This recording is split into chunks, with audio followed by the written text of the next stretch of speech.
Pues, hola, ¿qué tal? Buenas noches. Un saludo a toda la comunidad que nos sigue en redes sociales, a Ciencia Bio y específicamente a esta página que lleva como nombre Bioquímica y Biología Molecular. Como ya saben, cada martes tenemos seminarios web muy interesantes relacionados con temas muy diversos, afines a la bioquímica y la biología molecular, pero eventualmente exploramos territorios interesantes, no tan afines. Por ejemplo, si aquellos que tienen que ver con el emprendimiento o con otras áreas de la ciencia. Y específicamente hoy vamos a hablar de algo muy interesante que nos concierne a todos, que es la salud mental, ¿vale? Es algo que, bueno, pues cada vez se populariza más. Lo hemos visto con la gran cantidad de memes que hay en redes sociales, ¿no? Relacionados con este tema. Y bueno, pues no está de más aprender un poquito más de alguien que tiene experiencia en ello, ¿vale? Entonces el día de hoy tenemos con nosotros a la bióloga Sofía Montserrat Hernández y les voy a platicar un poquito de ella. Sofía, hola, bienvenida. Hola, buenas noches a todos y a todas. Gracias por aceptar la invitación. Les platico de ella. La bióloga Sofía Montserrat Hernández es bióloga graduada de la Facultad de Ciencias de la UNAM y actualmente se encuentra cursando su maestría en Filosofía de la Ciencia también en la misma institución, en la Facultad de Ciencias. Su investigación se enfoca en la depresión y cómo las interacciones entre pacientes psiquiatras, sistemas de salud y la industria farmacéutica influyen en la conceptualización de la depresión y, en última instancia, en nuestra comprensión de esta condición. Su trabajo se enmarca en el campo interdisciplinario de los Science and Technology Studies, que se caracteriza por su compromiso político en la exploración de estas dinámicas. Entonces, bueno, tenemos un tema muy interesante. Sofía, muchas gracias por aceptar la invitación. Y bueno, pues el público es tuyo. Muchas gracias por traernos este tema tan interesante. Y bueno, pues vamos a escuchar de qué trata esto. Muchas gracias a ustedes por invitarme. Solo quisiera hacer una aclaración y es que el posgrado, la maestría en Filosofía de la Ciencia no es, sí tiene como colaboraciones con la Facultad de Ciencias, pero en realidad es de la Facultad de Filosofía y Letras y del Instituto de Investigaciones Filosóficas. Y bueno, pues, ¿cómo llegué ahí si soy bióloga? Pues bueno, eso es algo también de lo que les voy a platicar. Primera, pues en biología sí llevamos una materia desde primer semestre, que es filosofía e historia de la biología. Entonces, pues no nos es ajeno el área de la historia y la filosofía de la biología.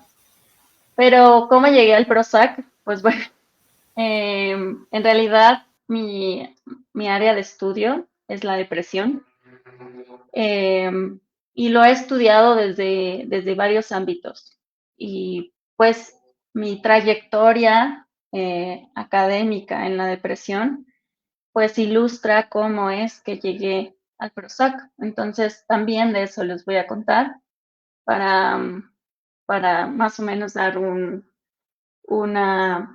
panorama. Esto es un trabajo que estoy realizando en la maestría, todavía no está terminado, entonces pues les voy a contar en dónde estoy, qué he encontrado y hacia dónde apunta la investigación. Y bueno, pues el tema lo nombré así porque estudié el PROSAC y pues la pregunta que ya les dije, ¿cómo llegué a que el PROSAC sea mi objeto de estudio? Pues en realidad utilizo al Prozac para entender la depresión. Y bueno, este va a ser el contenido de la charla. Eh, Voy a iniciar por cómo de la biología llegué al DCM. Y ahorita les voy a contar qué es el DCM. Cómo mis conclusiones de la licenciatura, del trabajo que hice en la licenciatura, fueron como todo es culpa del capitalismo. Y después encontré que otras respuestas en las resistencias y las subversiones. Luego que había prácticas involucradas y los psicofármacos. Luego entraremos al boom del Prozac, por qué el Prozac es un antidepresivo tan importante y qué pasa con México. Entonces, iniciamos. Pues bueno, en la biología, sobre todo en las neurociencias, eh, hay explicaciones acerca de qué es la depresión, o al menos de, si no es exactamente qué es la depresión, al menos de rutas que pueden darnos rastros sobre cómo funciona la depresión. Y pues a mí me surgían algunas preguntas cada vez que encontraba estos papers que hablaban sobre depresión.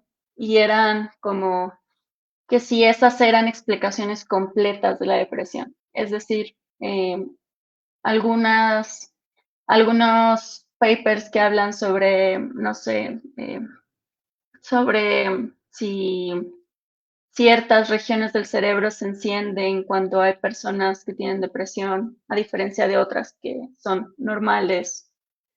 Si esto era la depresión, esas eran mis preguntas. Eran preguntas pues ingenuas, claro, de una estudiante de biología, pero pues justamente estas preguntas me fueron llevando a mi actual trabajo, ¿no? Y claro que eso también me hace preguntarme, ¿es eso la depresión? O sea, las descripciones que hacía las neurociencias, ¿eso era la depresión? Y pues me di cuenta que no estaba encontrando las respuestas ahí porque muchos estudios en neurociencias apuntan, o al menos el discurso que se desprende de ahí, apuntan a que las respuestas se encuentran en el cerebro, ¿no? Por eso puse este pequeño dibujito. Y pues sí hay, yo veía que eso pues tendía en muchas ocasiones a discursos que eran reduccionistas, pero no sabía qué más, hacia dónde más dirigir la investigación, ¿no? Entonces quise indagar cómo se entendía la depresión en otras áreas, ¿no? Que no fueran las que le interesaban a la biología. Entonces, pues, por supuesto, llegué a la medicina y a la psiquiatría. Con la psicología ya no me metí demasiado porque, bueno, lo que sí me di cuenta es que no hay un consenso entre lo que entiende la psiquiatría por depresión y lo que entiende la psicología por depresión. Algunas partes convergen, otras no. Entonces, algo de lo que sí me daba cuenta y que fue lo que me llevó a este manual que vemos aquí, el DSM, es el Diagnostic and Statistical Manual of Mental Disorders, que vamos en la quinta edición. Lo que sí me daba cuenta es que muchos mencionaban a este manual. Yo no entendía por qué. Veía que mencionaban que pues la depresión se entendía de cierta forma según las categorías de este manual. Y pues yo decía, bueno, ¿qué hace este manual? ¿Quién hace este manual? ¿Cómo llegan a estos consensos? ¿Cómo se crean estas categorías? Y pues prácticamente en la licenciatura me dediqué a estudiar este manual, sus 5 ediciones, y pues sin darme cuenta, pues estaba entrándole a la historia de la depresión y y por supuesto también a la historia de la biomedicina, que ahorita les voy a contar un poco. Entonces, bueno, aquí vemos que en este manual pues surge otro nombre, ¿no? La American Psychiatric Association. Y bueno, pues, ¿qué es? ¿Cómo? ¿Dónde surgió? Pues bueno, en este trabajo de la maestría no me dedico a abordarla tanto como lo hice en la licenciatura, pero es necesario explicarlo para que se entienda hacia dónde va mi trabajo. Entonces me di cuenta que habían eh, tres elementos que se repetían constantemente en el DSM, que es pues el contexto de la posguerra, de la Segunda Guerra Mundial para adelante. Por supuesto, con eso conllevaba la Guerra Fría, la APA, que es la Asociación Psiquiátrica Americana, y la Organización Mundial de la Salud. Y pues, ¿cómo es que estos tres se relacionaban? Bueno, pues en el caso de la Guerra Fría, vemos el surgimiento de la biomedicina. Y, y pues bueno, bueno, algo interesante de qué decir es que, le voy a regresar un poco, es que el primer manual generado por la Asociación Psiquiátrica Americana fue en 1952. El actual, en el que estamos ahora, que es el DSM-5, es del 2013. Entonces, pues si podemos ver, las fechas nos dicen cosas, ¿no? El primer manual en 1952, ¿no? Eh, ¿A qué le llamamos biomedicina?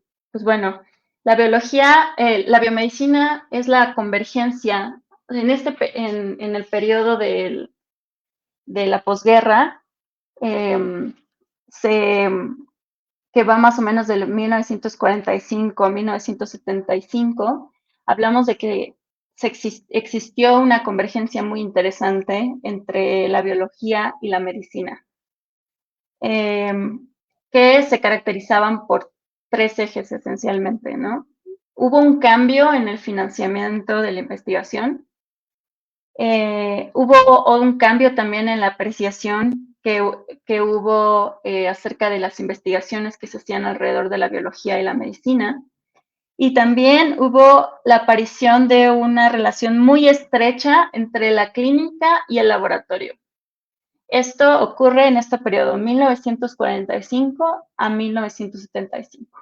Entonces vemos que por supuesto se enmarca en el periodo del término de la Segunda Guerra Mundial, el inicio de la Guerra Fría. Entonces, por supuesto que estos manuales, algo muy interesante ocurre con estos manuales, que ya pues lo abordé en mi tema de licenciatura, y es que los primeros dos manuales, el primero y el segundo, surgen a partir de, pues, de los soldados, que vienen regresando de la guerra y que justo pues se ven en la necesidad de preguntarse pues si hay clasificaciones más coherentes acerca de la salud mental. Pero estos dos primeros manuales, el DSM-1 y el DSM-2, están profundamente influenciados por la corriente psicoanalítica. Es en el DSM-3 en el que vemos ya este cambio de paradigma en la Asociación Psiquiátrica Americana, en el que ya se incorpora la biomedicina. Es decir, en primera se ve un aumento en la categorización. Estos dos primeros manuales no tienen prácticamente un cambio en las categorizaciones, en la cantidad de categorizaciones, porque la corriente psicoanalítica no buscaba mejores ni mayor cantidad de categorización. Sin embargo, en el DSM-3 sí vemos un aumento sustancial en la cantidad de categorizaciones, y en segunda, pues el cambio a un enfoque biomédico, es decir, la incorporación de la psiquiatría, bueno, no incorporación, ¿no? La reafirmación de la psiquiatría como un área de la medicina, y por lo tanto una psiquiatría muy medicalizada o muy influenciada por la biología. Y bueno, también aquí vemos a la OMS, que siempre ha estado, que siempre la vemos como marcando las gestiones políticas acerca de los temas de salud, ¿no? La OMS tiene su propio manual, que es el CIE, que es la Clasificación Internacional de Enfermedades, que también tiene su clasificación de condiciones mentales. Durante un tiempo se vieron como en oposición las clasificaciones del DSM con las del CIE, pero a partir del DSM-4 al DSM-5 han tratado de homogenizar sus clasificaciones. No siempre están de acuerdo, pero sí hay un esfuerzo por homogenizarlas. Pero definitivamente a partir del DSM-3 es el que tiene como es el que cobra relevancia. Es el manual que se enseña en las escuelas de psicología, en las escuelas de psiquiatría, es el manual que dicta eh, los tratamientos y, por supuesto, bueno, a partir de ese, ¿no? Obviamente ya estamos en el DSM-5, pero a partir del DSM-3 en el que vemos que recobra importancia. Entonces, aquí es lo que les decía. Eh, Obviamente aparecen estos actores en mi tesis de licenciatura, es decir, aparecen autores como Michel Foucault, que es el que vemos aquí, y por supuesto como la crítica del capitalismo, ¿no?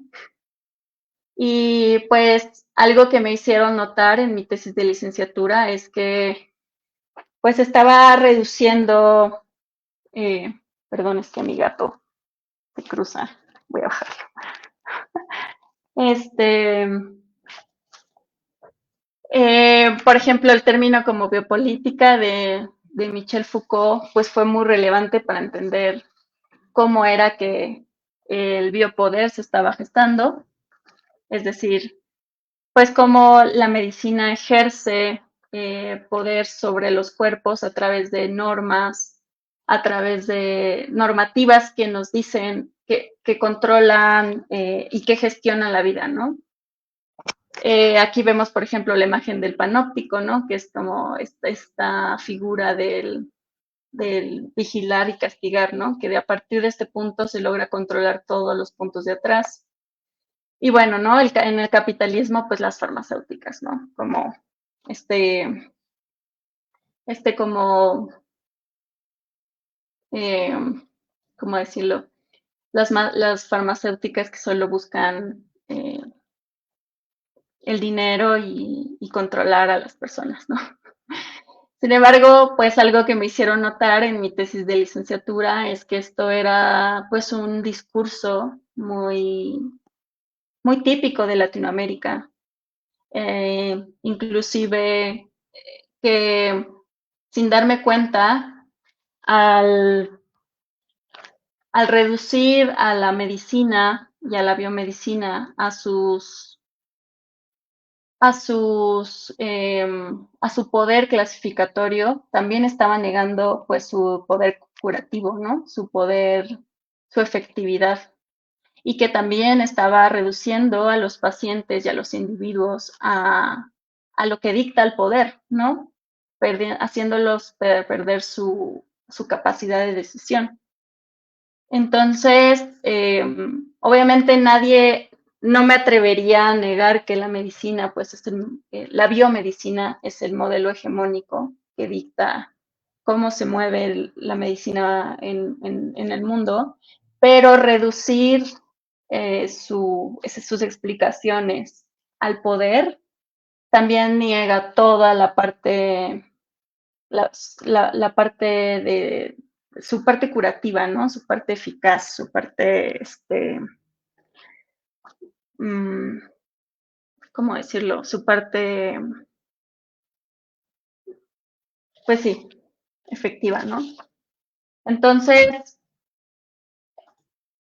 esto pues me llevó a los movimientos de resistencia, ¿no? Que los movimientos de resistencia pues se gestan de diferentes formas, ¿no? En primera, dentro de la psiquiatría pues han habido varios, ¿no? Los movimientos antipsiquiátricos, antipsiquiatras que pues encabezó Thomas Szasz en algún momento, pero no solo dentro de los mismos psiquiatras, porque Thomas Szasz era un psiquiatra, sino también hay otros movimientos de resistencia que surgen alrededor de la medicalización, ¿no? Por ejemplo, el, la, el uso de los medicamentos con fines recreativos ha sido algo que me ha llamado mucho la atención últimamente, ¿no? Como tú tienes el fármaco, lo recetas, sin embargo, las rutas que tome a partir de esa prescripción, pues son variables y son distintos, ¿no? En el caso de los psicofármacos, pues eso es algo que he visto mucho, ¿no? Cómo han sido usados con usos recreativos, viendo como qué tanto de Prozac mezclado con MDMA puede tener un efecto emocional distinto si solo consumo el Prozac, ¿no? Etcétera.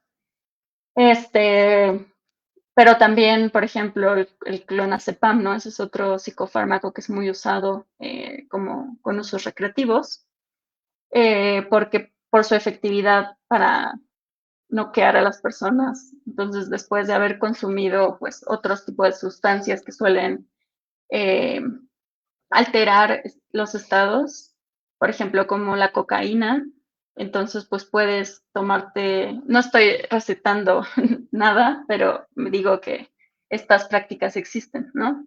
Entonces, pues los movimientos, eh, si bien la medicalización sí crea clasificaciones y estándares que dan forma a normas, pues la discusión alrededor de la medicalización no puede tener solamente un lado negativo, ¿no? Es decir, eh, porque a veces se presenta la medicalización como un fenómeno que es irreversible, ¿no? Que es, y aparte inevitable, ¿no? Que los pacientes quedan totalmente subsumidos al poder que ejercen los médicos y las instituciones médicas. Y de lo que me he dado cuenta, pues es que no, es que no quedan subsumidos, ¿no? Que las personas tienen agencia, que que lo que resulte fuera de las instituciones médicas va a tomar rutas que no son esperadas por la misma medicina, ¿no? Entonces, aquí va como mi exploración en la maestría. Y es que, pues hay prácticas involucradas en cómo entendemos las enfermedades y cómo entendemos las condiciones médicas, ¿no? Y pues aquí uso a esta autora que se llama Annie Marimol. Ella tiene un libro que se llama El cuerpo múltiple, que es publicado en el 2021. Al final voy a poner las referencias. Y pues ella parte de una tesis muy interesante, ¿no? Que la naturaleza de la realidad es múltiple y que se expresa a través de diversas prácticas y que implica que la realidad no es estática y no es objetiva, sino que es más bien un fenómeno dinámico y en constante evolución, moldeado por las diversas acciones de los actores y de los objetos que están involucrados. Entonces, la realidad no existe independientemente de esas prácticas, sino que surge de ellas a medida que los actores interactúan entre sí con su entorno. Aquí les puse pues algunos ejemplos de prácticas. Ahorita voy a especificar más a qué me refiero con prácticas. Entonces, yo lo que sostengo es que la depresión es múltiple, es decir, usando Amol, para animar Amol, la enfermedad se considera como un producto de una realidad donde están interactuando los pacientes como los médicos. Por lo tanto, la depresión se multiplica y se está actuando en cada una de las diversas prácticas.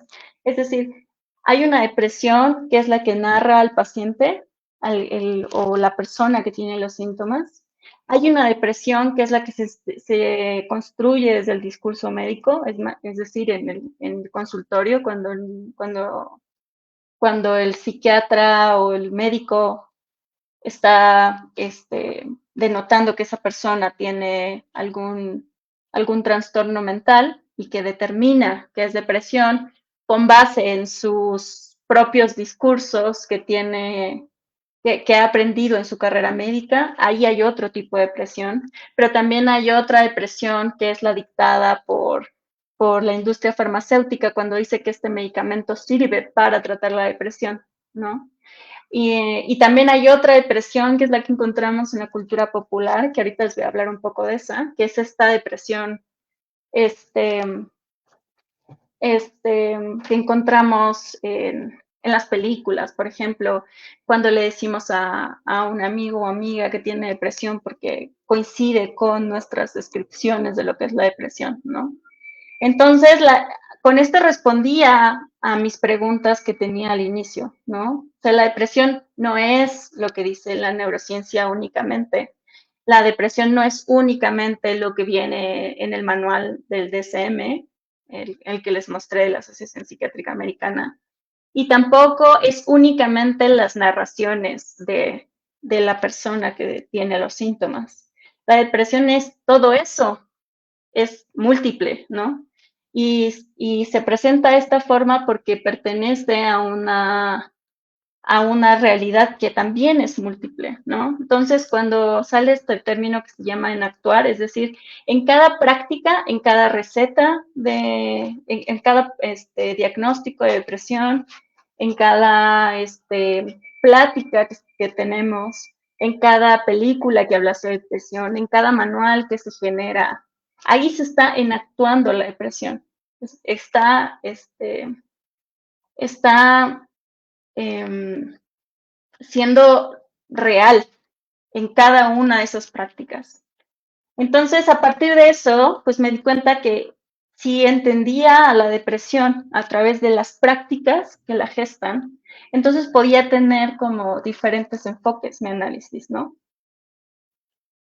Y aquí es en donde entré a los psicofármacos. Me di cuenta que algo característico de cómo entendemos a la depresión en la actualidad, pues es el uso de psicofármacos, porque esos no existían antes, ¿no? La depresión como condición, pues se ha logrado rastrear que si se entendía o se comprendía desde los griegos con las descripciones de Hipócrates, pero pues en ese momento se entendía como melancolía, ¿no? O sea, a mí me causaba como ruido, pues sí, aunque los síntomas que describía Hipócrates sí coinciden con la depresión que entendemos actualmente, pues no es esa depresión tampoco, ¿no? Porque las prácticas son distintas, porque las prácticas que se gestaban en la antigua Grecia, pues no son las mismas prácticas que tenemos ahora, ¿no? Entonces, sí se puede hacer ese trazo para entender, para hacer una historia de la depresión, pero pues no coincidiría con que es la misma depresión, porque pues no es la misma, ¿no? Las prácticas involucradas son distintas. Entonces, algo que me llamaba mucho la atención de cómo se entiende la depresión actualmente es, pues, bueno, los trastornos mentales en general son los psicofármacos, ¿no? Y me di cuenta que involucrados en los psicofármacos habían tres prácticas que me llamaban mucho la atención, que hay prácticas de uso, es decir, lo que les venía diciendo. Una cosa es como lo que dice el Vademecum de qué es el Prozac y cómo se debe usar. Y otra cosa es cómo se va a usar el fármaco, ¿no? Y también vemos que hay prácticas de regulación, que en este caso pues entra la COFEPRIS, eh, y en Estados Unidos pues la FDA, ¿no? Pero no solo a nivel como a nivel estado, sino también hay prácticas de regulación por ejemplo, el DSM es un manual que presenta prácticas de regulación, porque te dice en qué circunstancias utilizar este fármaco, en qué circunstancias es mejor usar otro fármaco. Ahí hay un proceso de regulación, ¿no? Y pues me di cuenta que también estaban las prácticas discursivas, que prácticamente estas son las que más se ha abordado sin darme cuenta, sin nombrarlas de esa forma, ¿no? Que pues es todo lo que viene en los manuales de medicina, en los manuales de psiquiatría, en, en, en como en la cultura que nos dice como que hay que curar las enfermedades alrededor de un fármaco. Entonces, ahí hay una práctica discursiva, ¿no? Entonces, luego me di cuenta que pues que existen varios antidepresivos para tratar la depresión, pero que había uno que tuvo un impacto en la cultura de forma muy interesante, que fue el Prozac. El Prozac se empezó a estudiar, bueno, se empezó a desarrollar en los 70 más o menos, y su creador fue, bueno, quienes generan la patente fue Lilly Company. Y pues me he dado cuenta que se presenta como un medicamento, en su momento que se presentó como un medicamento milagro. Y yo decía, ¿por qué un medicamento milagro, no? Y pues así, como investigando, me he dado cuenta de cómo tuvo, pues, un impacto muy particular en la cultura, el Prozac. Em, en el 87 la FDA en Estados Unidos aprueba el medicamento y acabo de encontrar que nos llega, que se aprueba su registro sanitario en México a partir del 88, o sea, un año después. Em, y bueno, aquí les puse algunos ejemplos como de lo que he encontrado de la cultura popular en el Prozac. En primera está este libro que es fascinante, Prozac Nation, de Elizabeth Goodsell. También Let Them Eat Prozac. Y justo pues este es como del tipo de libros que critican a la medicalización, que hacen una crítica a la medicalización. Y pues habla como justamente la industria farmacéutica pues ha tenido mucho que ver, ¿no? Como con el uso excesivo, porque así lo plantean, de, de psicofármacos para tratar la depresión, ¿no? Pero también vemos otros libros que ya no tienen que ver con críticas a la medicalización, como Me, God and Prozac. O también encontramos esta como publicidad, Good Coffee y Cheaper Than Prozac, ¿no? Hay otro libro que encontré que ya no lo puse, pero es como More Potatoes, Less Prozac, como un libro que apela a que pues la mejora la alimentación, que es mejorar la alimentación es como sería la consecuencia positiva más bien, mejorando la alimentación, entonces conseguirías que las personas ya no consumieran Prozac. Y aunque sí se ha demostrado que que una buena alimentación mejora las condiciones mentales, no podemos hacer esas como conclusiones directas, ¿no? De que solo mejorando la alimentación acabarías con un trastorno mental, porque no es así, ¿no?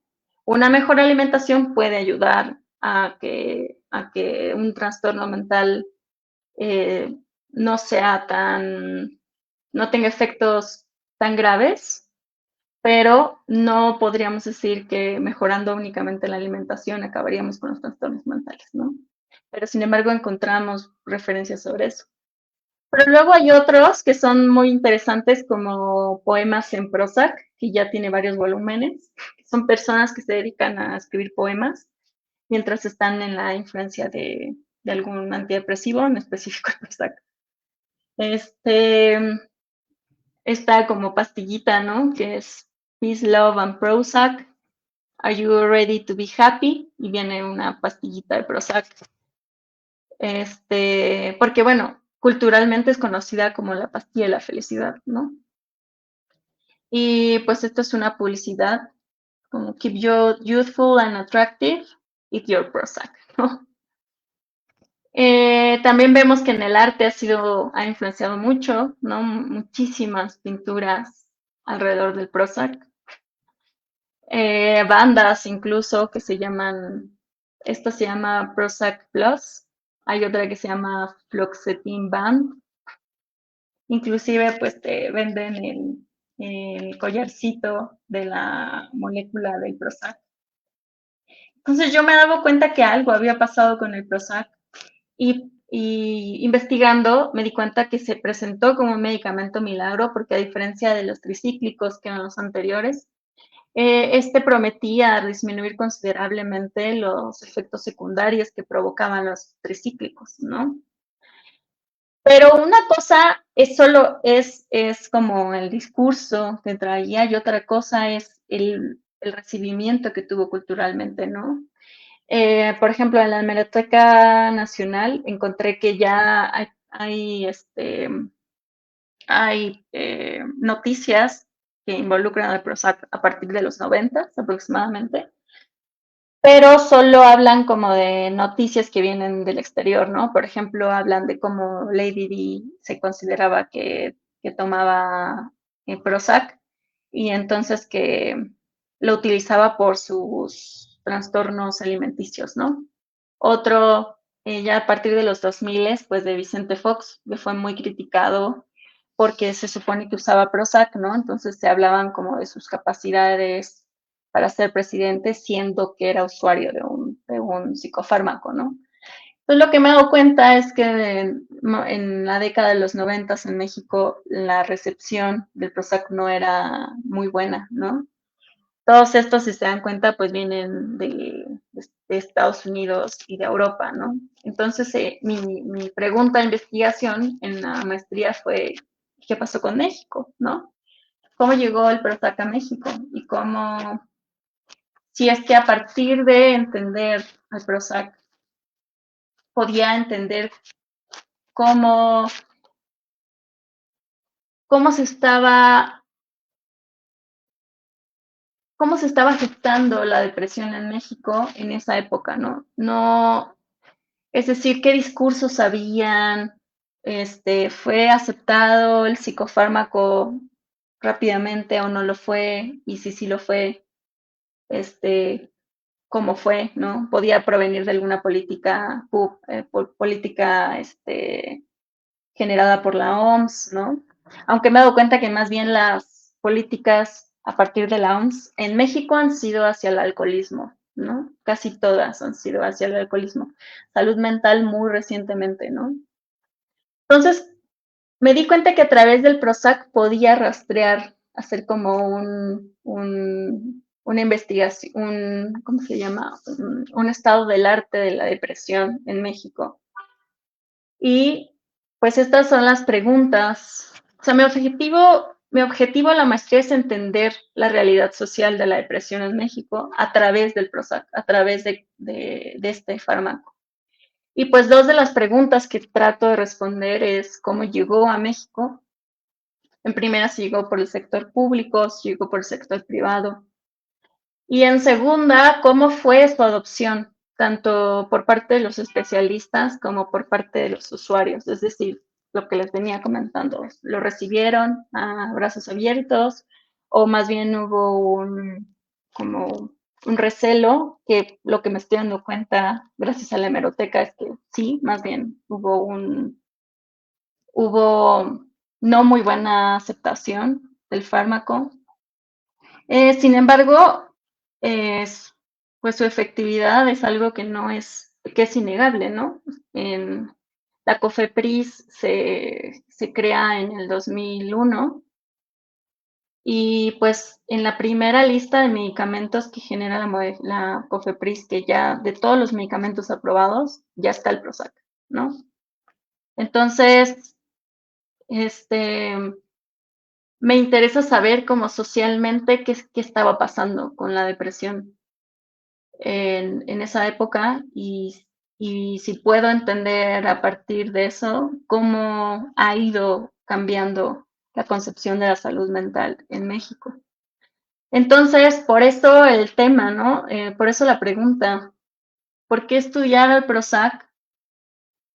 Porque creo que el Prozac muestra una pauta, más bien marca una pauta de los temas de salud mental en México y también a nivel mundial. Solo que en México me ha costado trabajo encontrar información. En primera, porque ahora o sea, prácticamente toda mi tesis de licenciatura la respondí, la hice a partir de bibliografía estadounidense, ¿no? Pero ahora me estoy enfrentando a hacer búsqueda de archivo, por ejemplo, algo que nunca había hecho. Algo a lo que los historiadores están muy acostumbrados, pero pues yo no. Entonces, ir a los archivos, cómo te acercas al archivo, qué preguntas le haces al archivo, qué preguntas le haces al, pues sí, a lo que te vas encontrando y qué haces con lo que te vas encontrando, ¿no? Y también ver que los archivos están terriblemente mal organizados en México, entonces pues por ejemplo está el archivo de la Secretaría de Salud, que es el que está ahí en calle de Donceles, en el centro histórico. Y pues bueno, yo pensaba pues que en el archivo del sector salud encontraría lo que estaba buscando y pues no. en cuestión de salud mental llega hasta la Castañeda, hasta el psiquiátrico, el cierre del psiquiátrico de la Castañeda. Ahí están todos los archivos de la Castañeda, por si a alguno de ustedes les interesa, ahí están. Pero después del 67 no hay, 67, 68 prácticamente no hay nada. Entonces, pues, están los diarios oficiales de la Nación, que ahí fue donde encontré su registro sanitario, el registro sanitario del PROSAC. Sin embargo, sigo sin encontrar, por ejemplo, quién hizo la primera compra, ¿no? Si el sector privado o el sector público. Porque ya, o sea, ya encuentro compras por parte del IMSS, pero hasta el 2000. Estoy segura que hubo antes, pero no he logrado rastrear dónde. Entonces, actualmente estoy adentrándome a otros métodos de investigación que no son eh, a los que estaba acostumbrada. Eh, También voy a hacer algunas entrevistas. Creo que voy a hacer entrevista a 3 personas, dependiendo del tiempo y la disponibilidad, que son pioneros en la psiquiatría en México. Entonces, ahora me doy cuenta cómo había razón en lo que me apuntaban en mi tesis de licenciatura, ¿no? Y es que los, los discursos provenientes de Estados Unidos, por ejemplo, no representan en su totalidad a las condiciones en Latinoamérica, ¿no? La psiquiatría en México, estoy dándome cuenta que tiene cambios muy, muy interesantes, ¿no? Em, Algo que les puedo contar que he encontrado es que creo que es ampliamente conocido que en la Castañeda los pacientes sufrían violencias muy graves. Eh, y también me doy cuenta que era un mundo aparte la Castañeda, ¿no? Había fiestas en los pabellones estaban clasificados de formas que uno no se imagina, ¿no? Por ejemplo, estaba el pabellón de las tranquilas, ¿no? Que comúnmente pues estaba conformado por mujeres. Ejemplo, ¿no? Que englobaban, o sea, las clasificaciones, aunque ya existía el DSM, por supuesto que esas, no eran las que indicaba el DSM, ¿no? Entonces es a lo que me he dado cuenta, cómo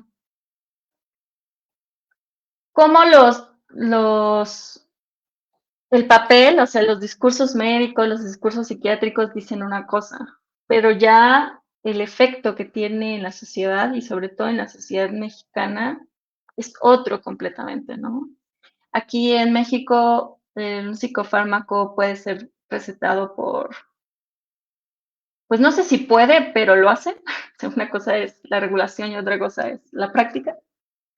Pero pues cualquier médico puede recetar un psicofármaco, por ejemplo, ¿no? Para mí es complicado, ¿no? Sin embargo, eso no ocurre en Estados Unidos, pero no porque uno diga, ay, es que en Estados Unidos hacen todas las cosas bien, sino porque están las aseguradoras detrás, ¿no? Para que tú corrobores que ese paciente va a necesitar ese medicamento de forma recurrente, tienes que comprobar que de verdad tiene el trastorno del cual estás diciendo que tiene, ¿no? Y por lo tanto tiene que cumplir con los estándares que dicta, en este caso, la Asociación Psiquiátrica Americana, ¿no? En este caso, pues no, en México no tenemos a las aseguradoras detrás, ¿no? Tenemos actores distintos, que es el IMSS, por ejemplo, ¿no? Que es, Tenemos un sector de salud pública que tiene deficiencias, por ejemplo, ahora tuvo un conflicto muy importante porque dejó de suministrar los psicofármacos. Entonces, como que me estoy enfrentando a un panorama distinto, ¿no? Y ahora, hasta el momento, ha sido muy interesante como trazar esta historia del PROSAC Y pues como les decía, no está terminado, aún tengo información que encontrar, a ver dónde la encuentro, a ver cómo la encuentro y realizar las entrevistas, ¿no? Entonces espero que este trabajo, simplemente mi ambición en este trabajo es solo tener como una base de cómo es que el PROSAC ha encontrado sus caminos en México y ver si a partir de eso puedo entender cómo es la realidad social de la depresión en México y ver si a partir de ahí encuentro futuros caminos de preguntas, ¿no? Y eso ha sido muy interesante este camino en el posgrado, porque he podido como hacerme las preguntas que me interesan y tratar de ver cómo les respondo, ¿no? No hay, como se dan cuenta, en la investigación no hay un camino recto, ¿no? Que uno sigue y que te asegura que vas a encontrar los resultados, ¿no? O sea, uno va dando saltos, a veces en tiempo, a veces en fuentes, ¿no? Y, y ha sido interesante como ir viendo cómo mi propio camino y trayectoria académica me ha llevado a hacerme preguntas distintas, ¿no? Y pues eso es todo. Espero pronto poder presentar los resultados finales de este trabajo. Muchas gracias por su atención. Espero, no sé si haya dudas, porque no me fui fijando en las preguntas, pero pues muchas gracias por su atención. Muchísimas gracias a ti, Sofía. Sí, sí hay unas preguntas. Mira, te las voy a proyectar primero y ahorita te platico un poquito las mías. Por aquí, Carlos Arias nos dice, ¿has pensado en revisar la influencia de farmacias similares y cómo lo hicieron económicamente más accesible? Y mira, él mismo complementa, creo que las similares entraron en el 97. Sus médicos generales lo recetan, cuesta como 100 pesos. Eso es muy interesante, ¿no? Aún no entró el tema de las farmacias similares, pero estoy segura que van a salir, porque es algo muy particular de México y de Latinoamérica. Claro que han hecho más accesible muchos otros medicamentos, eh, pero yo creo que eso ya me va a cambiar por completo. Ay, no sé, la verdad no me he querido meter ahí porque sé que me va a causar mucho ruido en la investigación, entonces puede que lo deje más bien para un trabajo de doctorado, la influencia de las farmacias similares, pero sí, claro, claro que están ahí. Sí, totalmente. Además, 100 pesos, bueno, o sea, si te sientes mal, con 100 pesos compras 2 caguamas, tal vez, pero si también puedes comprar un psicofármaco, pues no sé, supongo que hay gente que lo ha hecho, como bien lo mencionas. Mencionaste por ahí que parte de algo que llamaste la resistencia, pues era esto, ¿no? De automedicarse, ¿no? Claro, sí, El, y de verdad yo he encontrado una cantidad como que he abierto mis fuentes, no solo las fuentes de los papers y de los manuales, ¿no? Sino más bien he ampliado mis fuentes y eso ha sido muy interesante, ¿no? Pero los puntos de droga, literal, te venden Prozac y pues yo no sé cómo lo usan, ¿no? Eso sería muy interesante ver. O sea, estoy más segura de cómo usan otras drogas, como les decía, como el clonazepam. Pero del Prozac no lo sé, solo he encontrado como blogs hechizos en internet, como de verdad que son personas narrando su experiencia de cómo han usado el Prozac como para usos recreativos.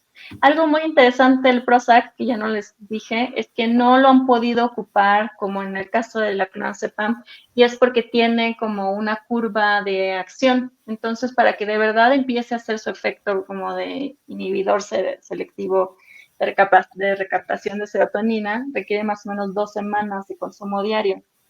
Entonces, no es como que tú estés en una fiesta y si quieres tener el efecto del Prozac, te tomes el Prozac combinado con 3 chelas, ¿no? Porque debiste de haber tenido un consumo previo, ¿no? Entonces, eso ha hecho que no tenga ese uso Ok. tan extendido, pero pues sí se ha intentado combinar con todo lo que te imaginas, ¿no? De MDMA, cocaína, eso ha sido muy, muy interesante.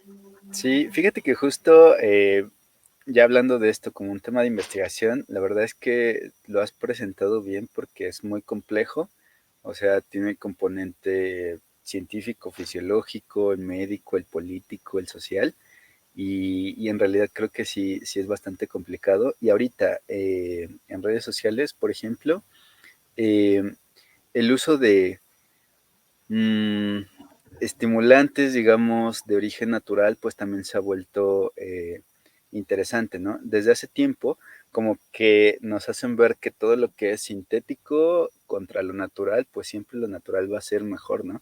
Y por ejemplo, a mí me ha salido publicidad en Facebook, digo, no sé si esto lo puedo decir, pero así como de, por ejemplo, las microdosis, ¿no? Cosas que eh, no requieren una receta médica porque es en principio un producto natural, ¿no? Pero bueno, hay Sí, cosas que no requieren receta, que son bien vistas socialmente, mientras que hay cosas como esta que bueno, ahí hay cierta percepción dividida, ¿no? De esto. exacto. Sí, esto también me he dado cuenta que los psicofármacos no, yo creo que en algún momento tuvieron una percepción muy negativa. Actualmente ha cambiado y yo tengo la hipótesis, pero aún no la puedo comprobar, que fue a partir del Prozac, porque el Prozac de verdad tuvo un impacto muy importante en la aceptación de que era normal y de que era importante que los trastornos mentales fueran medicados, ¿no? Eh, pero aún no lo sé, no me atrevo así a afirmarlo, pero me da la idea que va por ahí. Ahora incluso hasta ves estas como publicidades que son ya del otro lado, ¿no? Como que prácticamente tomando el Prozac se te van a arreglar todos los problemas de tu vida. Y tampoco es así, ¿no? Entonces, sí, ha sido muy interesante. Sí, evidentemente hay un tema de marketing. Obviamente, si quien está detrás es una empresa, una farmacéutica importante, pues obviamente pues va a haber un tema ahí de marketing. Y como lo mencionaste, si los médicos lo pueden recetar, o sea, en realidad uno como pues un ciudadano X asume que el médico, como una autoridad de salud, bueno, pues tiene la mejor decisión cuando no necesariamente es así. De hecho, ahorita me llamó mucho la atención que, por ejemplo, contrastas que incluso entre psiquiatras y psicólogos no siempre hay consenso, ¿no? De algo así. Entonces, uno pues le entra la duda de cuál es la opinión del experto, con quién va, o quién sería el experto en quien puedo poner como toda mi confianza, ¿no? Eso Claro. digo, en lo personal me preocupa un poco. Algo interesante es lo que dices, ¿no? O sea, las primeras descripciones sobre la medicalización concluían que pues que todo era culpa de las farmacéuticas y del marketing. Sin embargo, ahora yo le agrego, bueno, no yo, ¿no? A partir de otras nuevas lecturas, pues sí, seguramente tiene influencia el marketing, pero también si tiene ese uso tan extendido, también debe de existir la contraparte, su eficacia, ¿no? Nada funciona solamente o sea, no estaría tan ampliamente distribuido si no funcionara, ¿no? Esa es como la otra, ¿no? O sea, si uno se toma un paracetamol porque te quita el dolor, si no te quitara el dolor, entonces no importa qué tan eh, impactante sea la publicidad que hay, si no te quitara el dolor, que es lo que te está prometiendo que hace, no se vendería, ¿no? Entonces, sí está la parte del marketing y del poder hegemónico que tiene la medicina, pero por otro lado no se puede negar su eficacia, ¿no? Y pasarse solo en eso, en uno, negando el otro, es en donde caen muchos como los discursos sobre medicalización, que al final no abonan en la discusión, ¿no? No abonan en entender este fenómeno que es muy complejo, ¿no?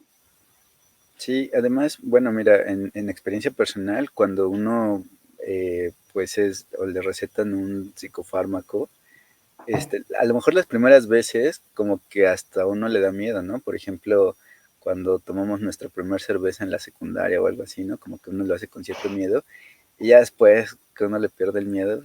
Además uno se da cuenta de que muchos colegas, por ejemplo, ahí, y además debo mencionarlo, hay cierta edad donde incluso es muy común que entre colegas en la academia, por ejemplo, pues se consuman, obviamente de manera controlada y medicada, pues algún tipo de antidepresivo, ¿no? Entonces, pues ya cuando ves que tus amigos andan en esas, pierdes el miedo, ¿no? Dices, ah, pues bueno, ya, ¿no? No soy solo yo, y entonces hasta puedes como platicar abiertamente de eso, ¿no? Algo que no pasaba. Y no sé, fíjate, si tú lo has considerado, pero a mí me empezó a pasar con mucha más frecuencia a partir de pandemia. O sea, como que en pandemia Mm, muchos salimos de, pues de la estabilidad emocional a lo mejor que nos había costado trabajo construir. Y bueno, pues tuvimos que acudir, digamos, a un especialista, ¿no? claro. No sé si has visto o has considerado este aspecto, ¿no? De la pandemia que nos cambió drásticamente los hábitos, ¿no? Sí, pues sí, algo que sí he visto, no documentado oficialmente, pero es que los dealers vendieron mucho más en pandemia. Entonces, sí, sin duda, ahí está ese factor también, ¿no? Eso es algo muy interesante de este trabajo que me ha obligado a tener que hablar de pues sí, de los usos recreativos y de las drogas y de todo eso de forma sin menos tabú, porque están ahí, ¿no? Porque no los puedo, no puedo negar que están ahí, ¿no? Y negarlo y diciendo, ay, como no, solo se usan como el médico te lo indica, ¿no? Pues a mí me ha pasado que, yo no sé, esto también es algo interesante, pero me ha pasado que gente que yo no consumo ningún psicofármaco, pero tengo amigos que sí, y es muy fácil para ellos decirte, toma, te doy una. Yo no entiendo por qué eso ocurre con psicofármacos que no harías con otra droga dura, ¿no? Como por ejemplo, no creo que esté ampliamente aceptado que compartas heroína entre personas, ¿no? Pero ¿por qué con los psicofármacos sí, ¿no? O incluso un medicamento de, no sé, para, no sé, para la tiroides. No es algo que le ofrecerías a alguien así como en, sí, tómalo, consúmelo. Pero con un psicofármaco sí ocurre eso. ¿Por qué? ¿No? Entonces sí, esas preguntas no sé si las voy a poder responder, yo creo que no, pero pues sí guían e incentivan esta investigación. Sí, pues está muy interesante tu tema. O sea, en realidad, siempre abordar estos temas tan complejos es complicado para un investigador, ¿no? Y bueno, creo que sí has encontrado información muy interesante. Por ejemplo, ese libro, a ver si nos lo compartes, el de los poemas bajo el efecto del Prozac. Creo que estaría interesante. Sí, claro. Yo tengo alguno, ¿eh? ¿Ve? Bueno, está Sí, muy interesante. O sea, la verdad, el tema es muy importante y como dices, pues estas pláticas ayudan a evitar justo ese tabú, ¿no? Que de pronto el tabú hasta medio entorpece de pronto pues el progreso, ¿no? Pues en este caso de, pues pues de la investigación farmacéutica o social o psicológica, ¿no? O sea, como bien mencionas, pues ahí está y no hablar de ello, pues no es que esté mejorando las cosas, ¿no? claro, sí, sí. Ah, bueno, Sofía, estuvo muy interesante. Ya no tenemos más preguntas por aquí, me parece, pero bueno, pues ya nos llevamos un panorama general muy completo de todo en torno a la fluoxetina. Por cierto, es que es más, no sé si Prozac yo lo he escuchado menos que fluoxetina. No sé si ahí Sí, ajá, o sea, como que, no sé, es el nombre comercial, ¿no? sí. Yo de hecho he encontrado más, pero sobre todo en la cultura. gringa, el Prozac, ¿no? O sea, Ujú. en formato, te digo, pues hasta collares, libros, bandas, canciones, todo como, sí, hay una, como si el fármaco como que se despersonalizara de su efecto terapéutico, ¿no? Ah, Eso ok. me ha llamado mucho la atención. En México no he encontrado tanto, por eso es que estoy en esta búsqueda como de qué hay aquí, ¿no? O sea, qué pasa aquí con los trastornos mentales, qué pasa aquí con la depresión. Porque además te deja de decirte que según la OMS, pues es la depresión y su causa que se asocian inmediatamente depresión, suicidio, es la causa, creo que si no es la segunda, o es la primera incluso causa de morbilidad en México. Tendría que revisar ese dato. Pero, pero es un problema importante en México la depresión. De hecho, fue uno de los motivos por los que empecé a estudiar la depresión, porque dije, órale, o sea, aquí hay un problema, ¿cómo lo estamos abordando? Y pues me di cuenta que es bien raro, más bien, que es muy extraño cómo, cómo se entienden los trastornos mentales en México. Sobre todo desde esto que les comentaba, ¿no? De que cualquier médico puede, un cardiólogo puede recetar un psicofármaco, ¿no? Órale. Entonces, Sí, sí, pues en México, o sea, en la presentación lo decía, estamos plagados de memes que tienen que ver con, o que hablan de salud mental, ¿no?